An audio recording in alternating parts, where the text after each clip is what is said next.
I know I still have a message to share with people because people are scared and they're confused and they're reaching for what I call our true humanity. Dr. Gladys McGarey is a medical doctor, an author, and recognized as the mother of holistic medicine.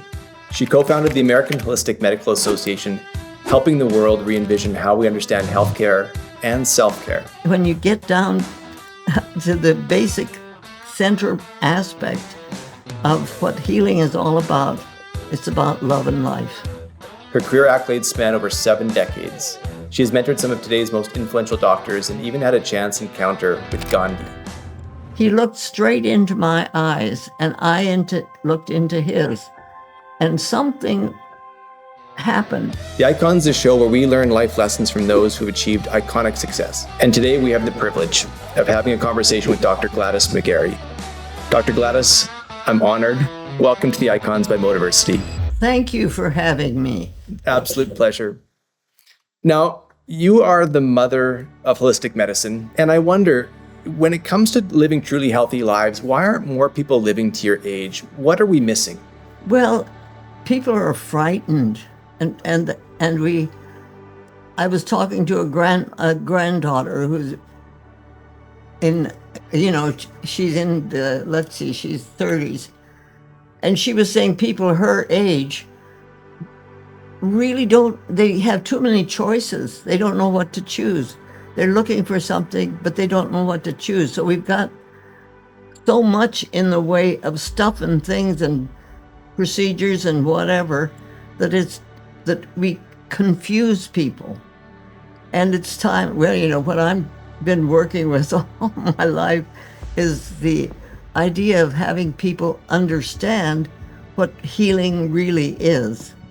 And so we'll keep working at that, and people will find their own way of doing it because it's a personal thing. So, and what would you say healing is?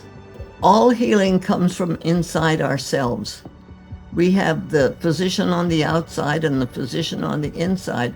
My oldest son is a retired orthopedic surgeon, and when he came through Phoenix, he was just getting ready to go down to Del Rio, Texas to start his practice.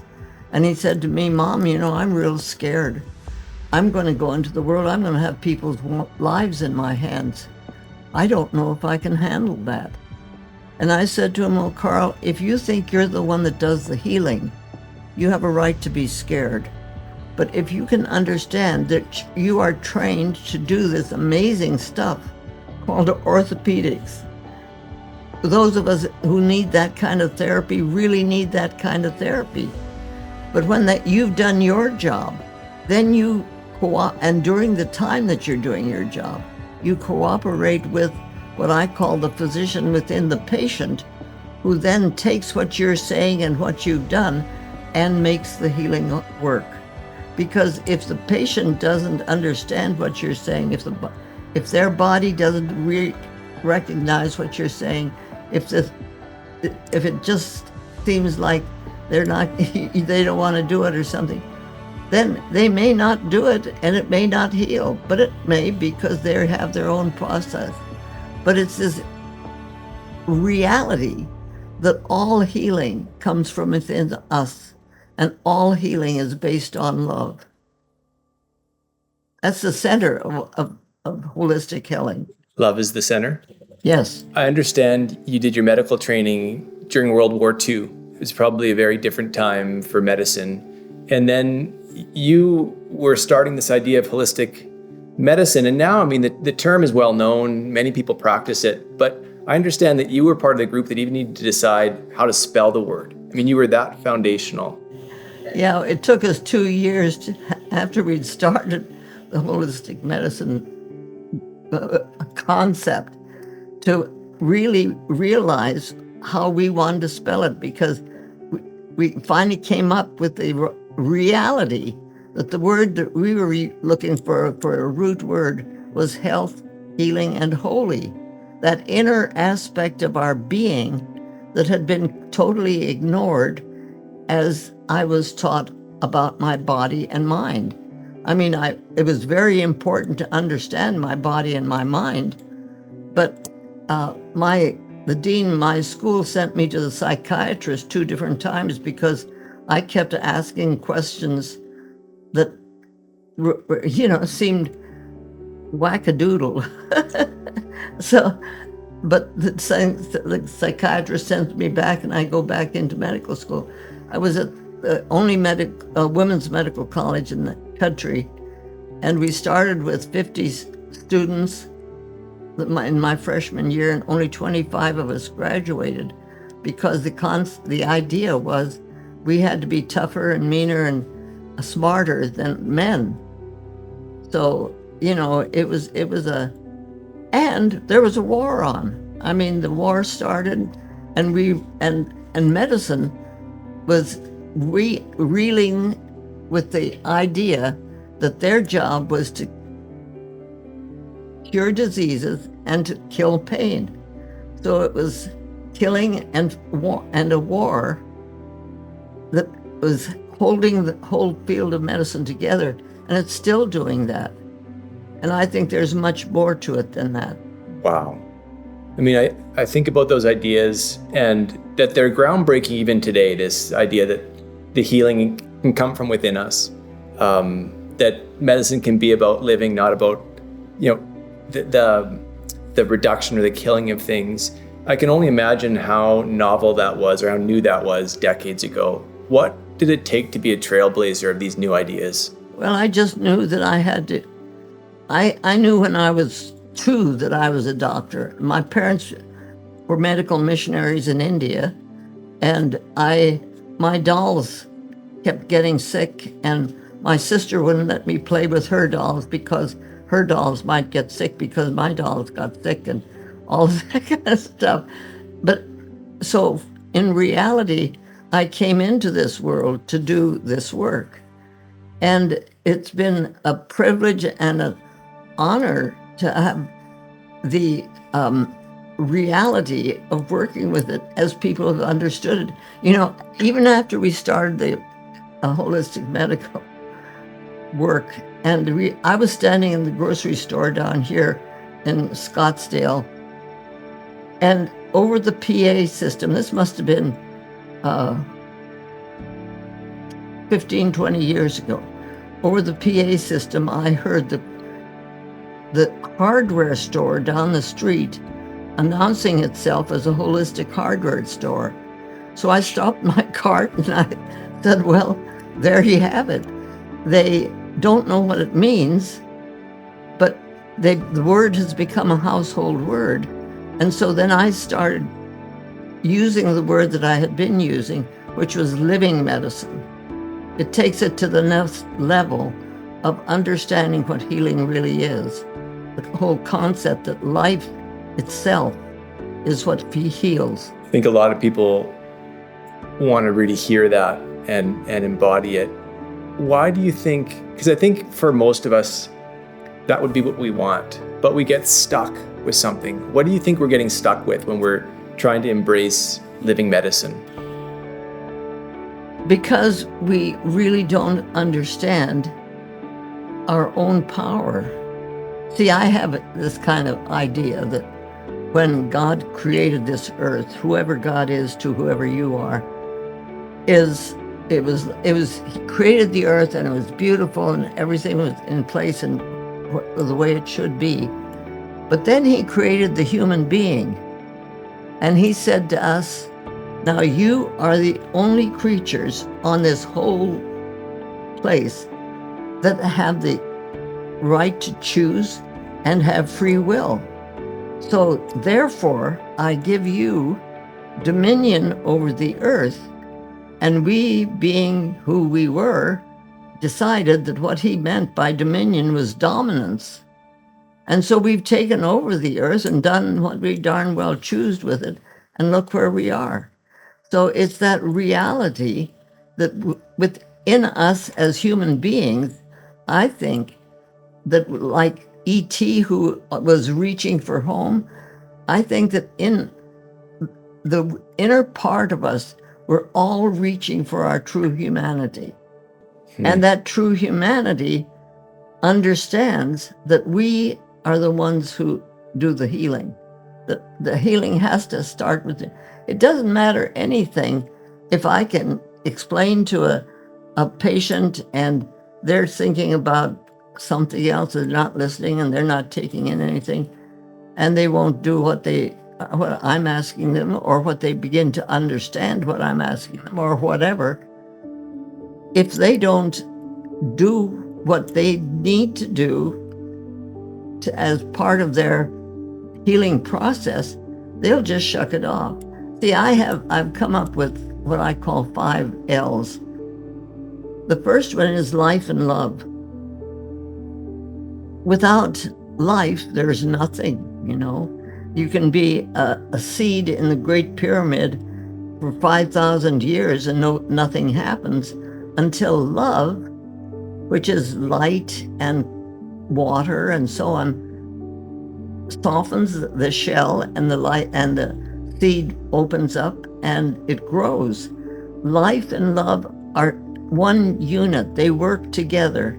It's like a pregnancy. When a mother is pregnant, she and that baby are one unit. What she eats, the baby eats. What she thinks, the baby thinks. It's a constant process. But that aspect of reality, that is that baby that is being nurtured and grown within the womb, doesn't really find its own identity until it takes its first breath. And then it becomes who it is. It takes the reason why it's coming into this earth. So it's this reality that life and love are one unit, and that as we work with each other that way, we can really understand aspects of ourselves, but aspects of the world around us, and aspects of other people too. You mentioned earlier that sometimes what gets in the way for people is we're scared, and also we don't understand our own power. I heard that at one point in your life growing up that you were called the class dummy. Now obviously that's not true, but it sounded like it had a significant impact on you. What was happening for you at that time, and what did that help you learn? Well, when I was, actually before I started school, I thought life was perfect because I was just running around with my parents helping what they were doing and so on and so forth. But when I started school, I couldn't read. I couldn't, the figures, nothing stayed still on a page. And so, we didn't know about dyslexia. That was not a term that was identified who people like me were. But so I was the class dummy, and I flunked first grade, and I had to repeat first grade. And the teacher called me the dummy. I had this deep soul wounding when I was in starting school. And fortunately, at home it was a whole different picture, but at school I just hated it. I was so afraid, I was so broken, I was so everything, until I started third grade. But my third grade teacher saw something in me that the other had not, and she appointed me class governor. And so I got to do things like take what we had done in our class and identify and take it to the whole student body. I mean, I could talk and I could tell stories and I could do a lot of things like that, but I couldn't read, I couldn't write, I couldn't add, I couldn't subtract. I couldn't do school stuff. So, I didn't really find my voice so that I could depend on it until I was 93. But that was in a dream that I found that out. I was constantly rechecking what I had written or what I had said, having somebody check, say, is that okay? I was that damaged. But when I was 93, I had a dream that helped that. So I'm thinking about you as a child with this experience at school that impacted you until you were 93. And obviously you had a large amount of career success, life success. And I think about the students who are feeling that way now. Maybe somebody's calling them the class dummy, or they're feeling like they're the class dummy. And it isn't true, but they're feeling that way. What's your advice if you could speak to those children?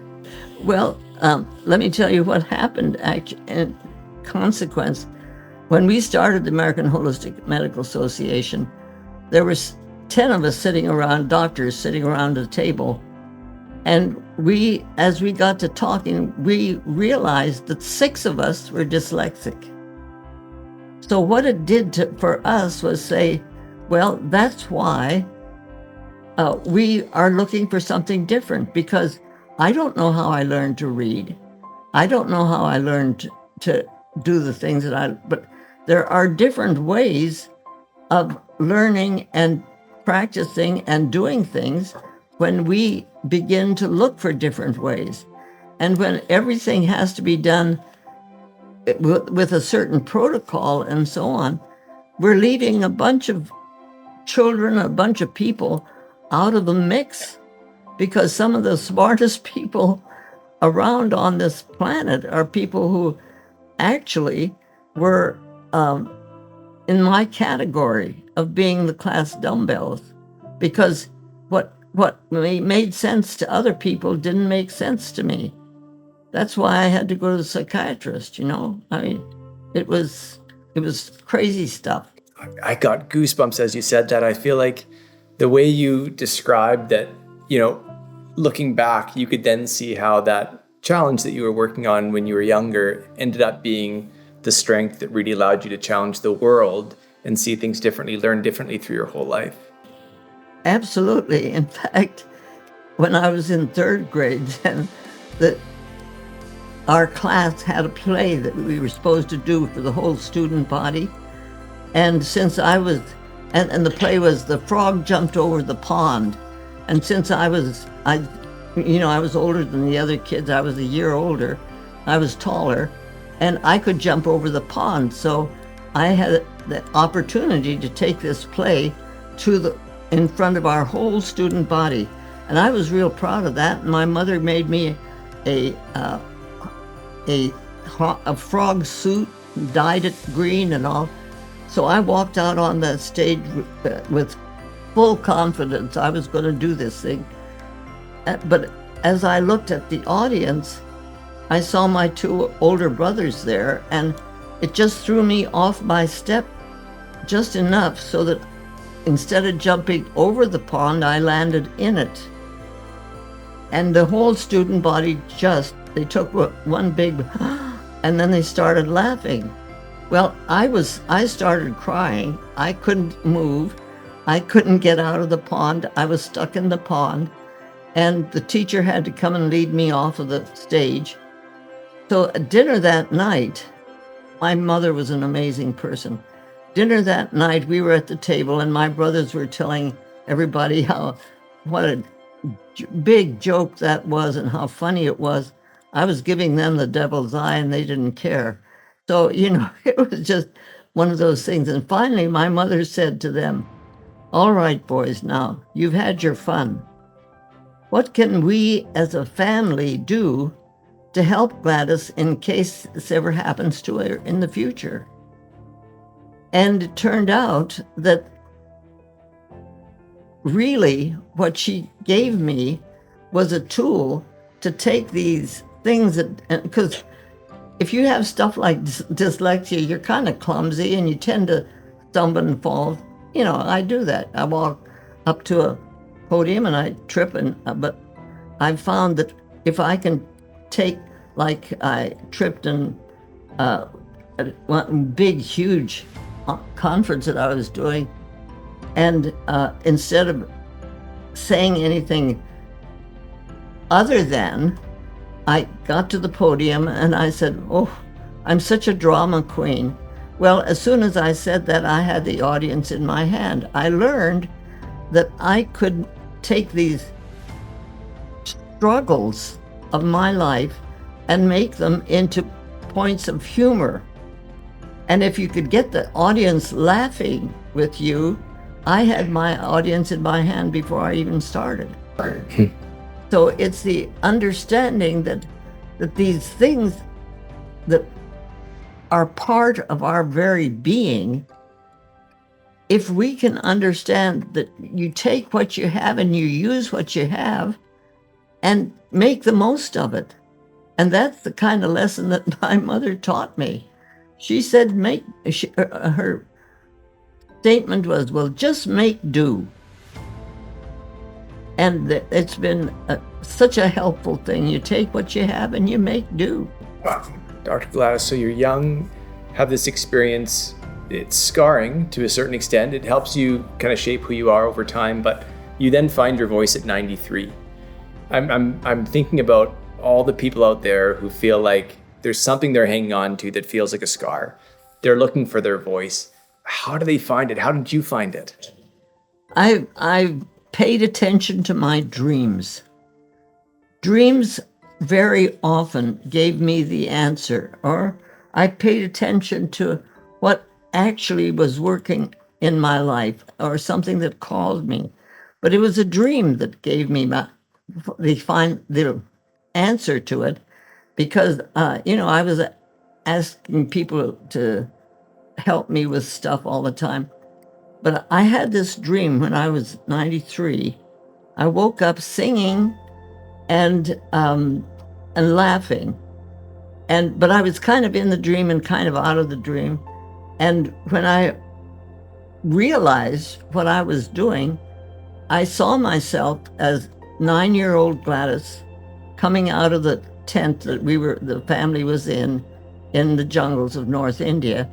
And I was going to do something that we weren't supposed to do in our family on Sunday mornings. And I knew that in the dream that it was a Sunday morning. And that was sing anything but hymns and bhajans on Sunday mornings. I mean, that was what we were supposed to do. And I thought it was a stupid rule. And I was going to not do that. And I knew I was breaking the rules. So I was checking out under the tent flap, and my brother wasn't there because he would have reported me, then I'd have been in trouble. So I ran up to a mango tree and ran to the top of the mango tree, and I'm sitting in that mango tree and I'm singing any old thing that I wanted to sing. I was singing Caterpillar song and all that kind of stuff. And but then I got to thinking, well, maybe you don't know every. So I began to doubt, and I looked over my right shoulder, and Jesus was up in the tree with me. Now, I looked over and I said, and he was laughing. And I said, Jesus loves the little children, right? And he says, yes. So then I go back to my singing, and then I think, did he really say yes? And so I look back over my shoulder, and I say, I'm still a little children, right? And he said, yes. So I went back to my singing, and that's when I woke up, singing and laughing. And I realized that what was I talking about? If Jesus accepted me, for crying out loud, maybe my voice was worth something. And so after that, I stopped doubting the words that were coming out of my mouth that I thought were real and were really important. But the dreams have been huge in my understanding of who and what I am. It sounds like it speaks to the power of that idea that healing comes from within. And I've heard that you have a mantra, and I'm curious about this, that never give up. How have you used that mantra in your life? Well, it started with my dad. And I remember being probably 9 years old, and I was doing something, and I said, I give up. And he looks at me and he says, are you a quitter? And I thought, oh man, that's like being a liar. No, I'm not a quitter. And if I, look back, there's Satan's it's so important for us to understand what we teach our children. And these are things that were really brought to me so that I could understand the kind of life that I was going to actually live. And so, yeah, I had to make do. I had to let go. I had to. My mother taught me how to not take things in and say that was horrible. I hurt my feelings, and I could just let it go and say "kuch parwane," it doesn't matter. The things that you accept and really understand to be the kind of the core. You know, I'm about 15, 20 years ago, I came up with for myself, a kind of a structure for philosophy that I was building and all. The first L was life and love. And those two came together and I understood those. But the third one was laughter. Laughter without love is cruel. It's mean. It takes families apart. It has caused wars, you know. Laughter can be cruel, but laughter with love is joy and happiness. And the fourth L is labor. Labor without love is drudgery.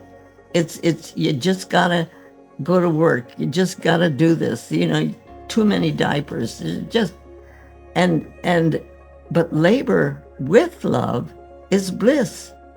It's why we singers sing. Why painters paint. It's why I do what I do. It's why you do what you do. It's what makes our hearts sing. It's that inner aspect of our being that comes alive, and we'll work 5 times as hard as we were when we were dragging ourselves along with the drudgery thing. And the fifth one is listening. Listening without love is empty sound. It just doesn't make any sense. You don't understand. But listening with love is understanding. So these 5 loves, these 5 L's have been very helpful for me in structuring and understanding the philosophy and the life that I'm working with. When you mentioned that at the center of holistic medicine or living medicine is love, and you describe these 5 L's, living, love, laughter, labor, and listening, and you kept relating it back to love. It really does feel like at the center of this philosophy is love. Yes. It really is. Because life and love are one unit. You know, there's so many amazing things have happened in my life. I have here a vest that I got from an Afghani woman when I was 86 years old. And can you see it? I can see it. It's beautiful. My brother, Carl Taylor, who started Future Generations, they were trying to understand why the death rate in women in Afghanistan was higher than any place else in the world. And they couldn't get an answer. And so I was just ready to retire from my practice in medicine. And so he invited me to come over and spend time with Future Generations. And because he had the idea that if a woman could come and ask some questions, maybe they could get some answers that would help these mothers. So I went over and spent time with 30 women at a time that would come and spend a week. And we rented a house, and we could spend there. When we first started talking about it, Dr. Hassan, Shukriya Hassan, was an Afghan woman doctor, an amazing doctor who'd been kicked out of her family and everything because she was talking to men and whatever.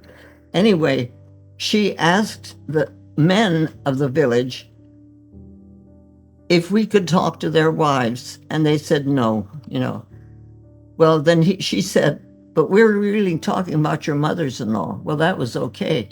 So we got their mothers-in-law. They were really the ones we wanted to talk to because they'd had the babies and they knew what was going on. But they didn't know anything about birthing. They knew how they'd gotten pregnant, but they knew nothing about what was going on within their own body.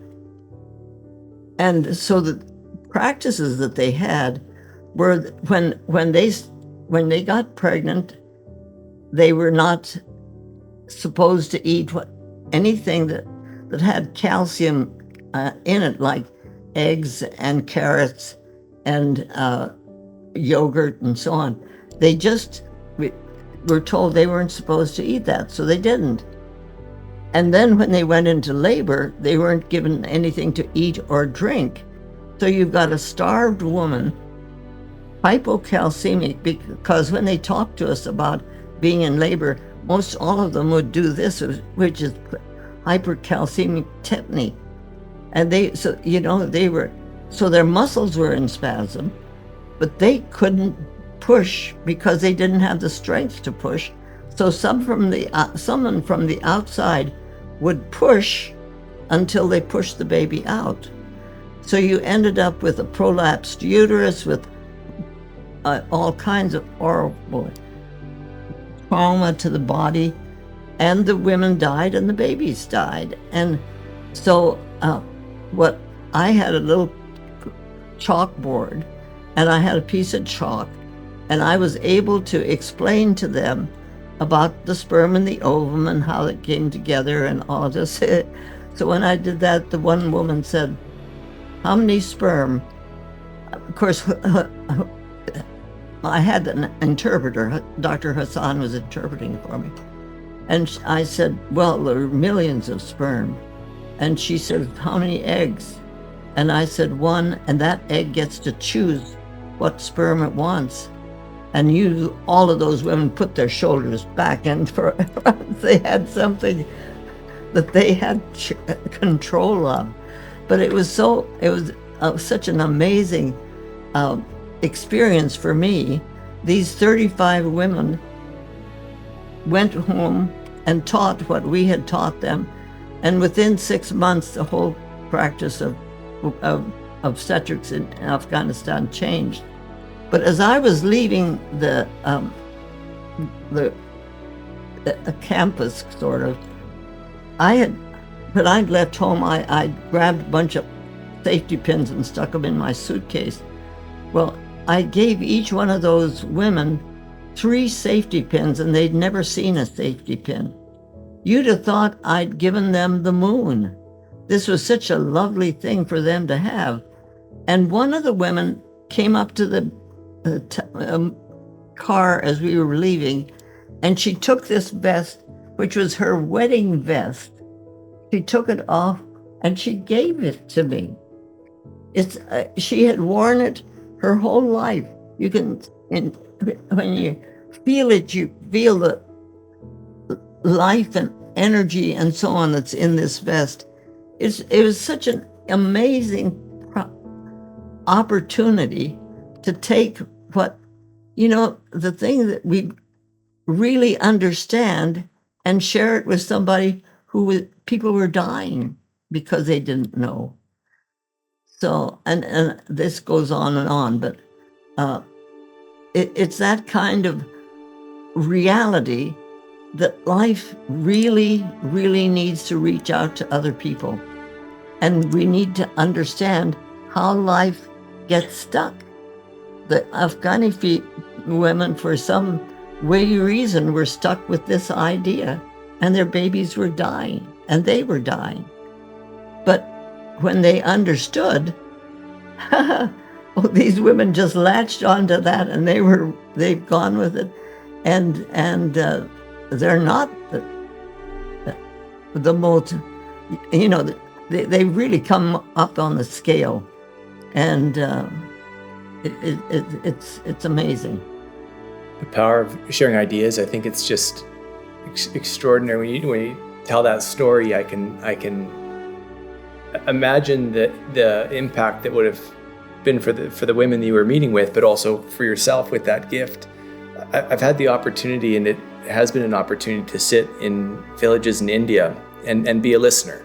It's rooms full of women, about 20 to 30, who are asking questions of each other to share knowledge that they haven't yet discovered. And through that, they start to open up new pathways for their families and for themselves. And the power they feel from that and the opportunities that come from that, I have a sense for what that feels like. What women learn, they teach. It's within us. We do that. We teach our children, but we also teach the world. So it's really important for the women of the country to understand things. And what an amazing opportunity I had. The gift that I was given with this vest just identifies the gift that we shared as women for that 1 week while we were doing the work that was there. What a privilege. What women learn, they teach. Wow. And you've been a teacher, you've been a doctor, but you've been writing books, and you've just put out a new book, the well-lived life, where you share 6 secrets. What do you hope people learn from that book? I hope they really understand about love being the teacher and love being the essence of healing. And I also, we have this horrible thing in our country where young men are going and shooting their classmates and so on. I think it's a horrible thing that's happening. And I kind of think that maybe these young men are people who have never understood about love and death. You can watch a TV or a program, and your hero is alive one day, but he dies in the program, and then the next day he's alive, and then he dies, and then the next day and he dies. He always comes back. So maybe they don't have never experienced the death of a pet or a death of a family member, but maybe some of them have never experienced really love. And so if they don't understand the whole process of life and love, they don't understand that when they shoot somebody, they're killing something very, very important.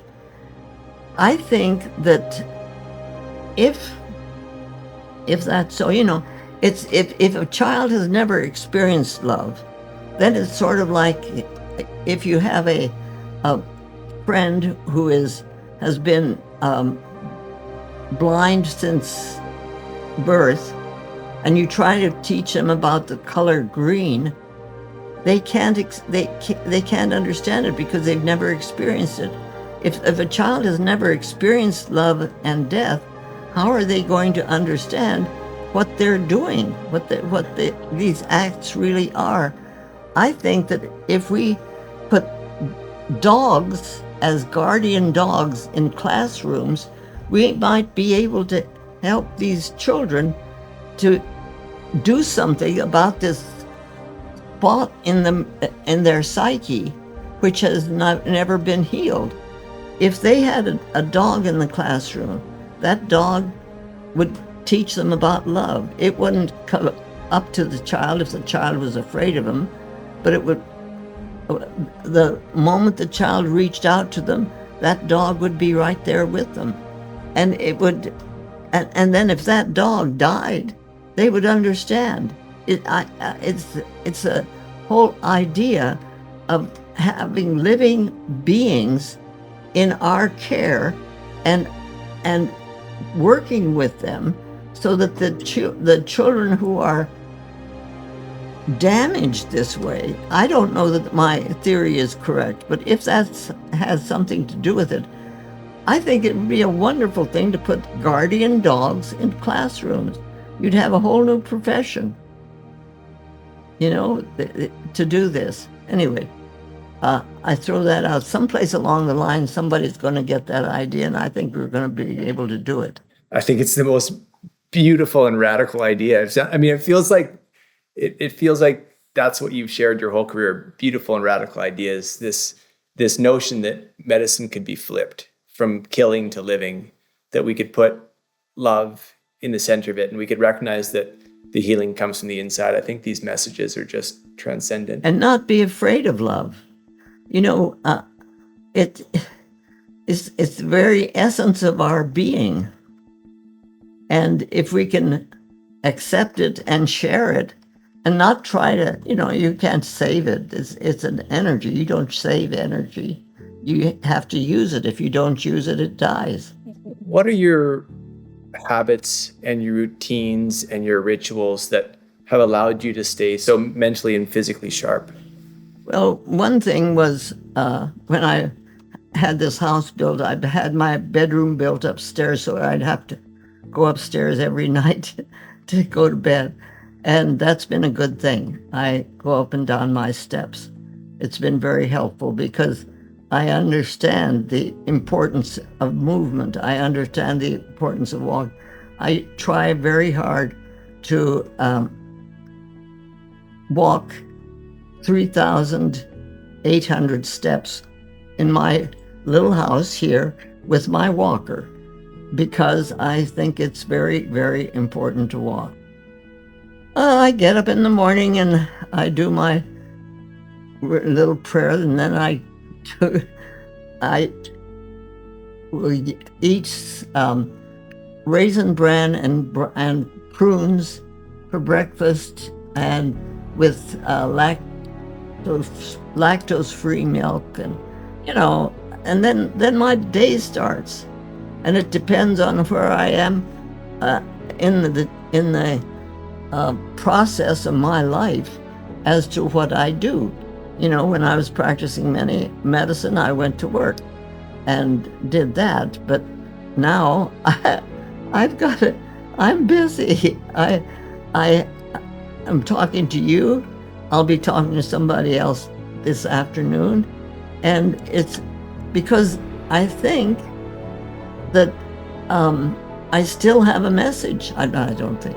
I know I still have a message to share with people, because people are scared and they're confused, and they're reaching for what I call our true humanity.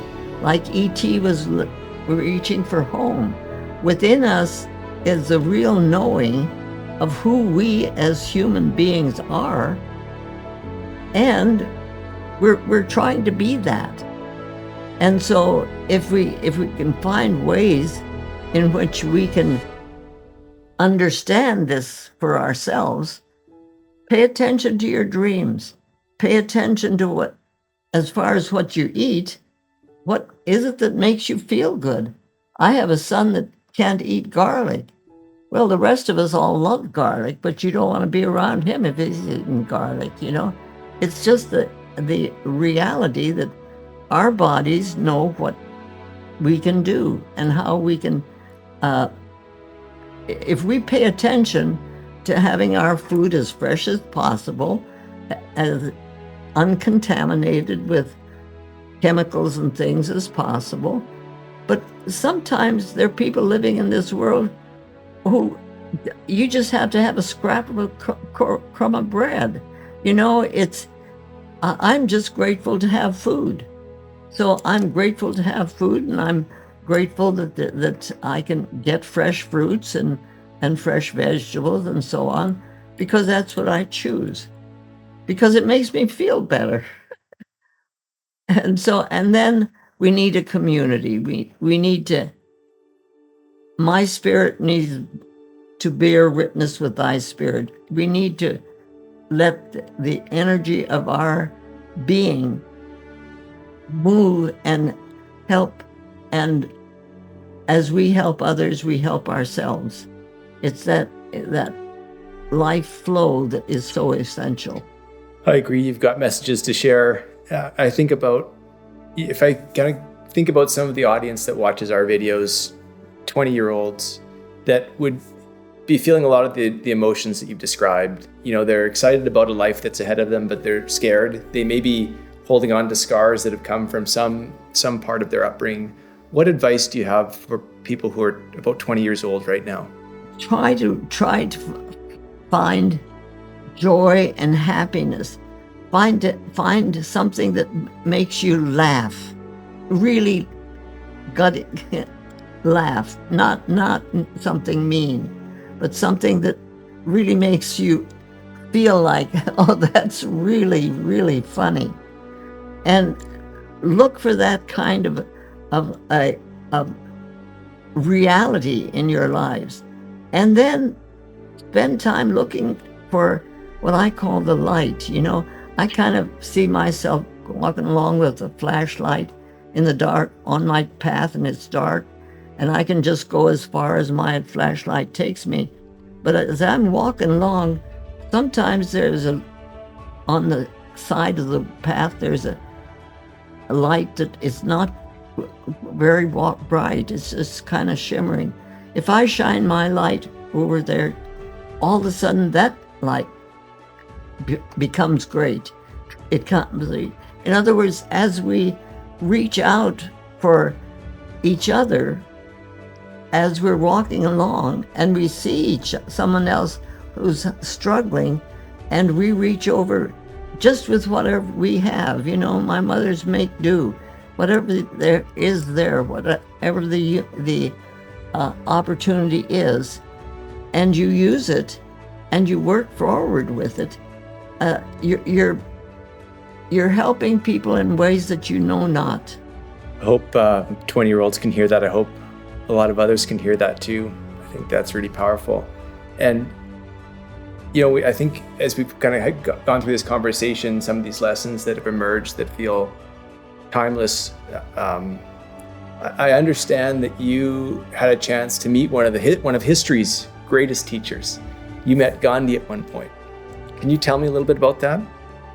I was 10 years old. We were leaving India to come to the States because every 6.5 years my parents had a furlough where they were able to come home and meet with their families and so on, and then go back out to India. But we were in the train and leaving Roorkee to go to Bombay, and I was really sad because I didn't want to leave India, and I knew I had to, and so I'm sitting in the train with my face plastered against the window, really looking out, and there were huge. In India, there are always crowds of people. Well, there were crowds of people here, but there was a man walking in front of this crowd, and he had on a dhoti and a staff, and I recognized him as Gandhi, and he was just walking along, and when it came into my sight, not right up at my window at all, but in my line of vision is what I'm coming. And he reached down, a little girl was handing him a flower. He took the flower, and as he looked up, he looked straight into my eyes, and I looked into his. And something happened. I can't explain to you what happened. I can't explain to anybody. I can't even explain it to myself. But I felt a connection of love that was really, really important to me. And so that was just a moment. I watched him go on with the Salt March that he was doing and so on.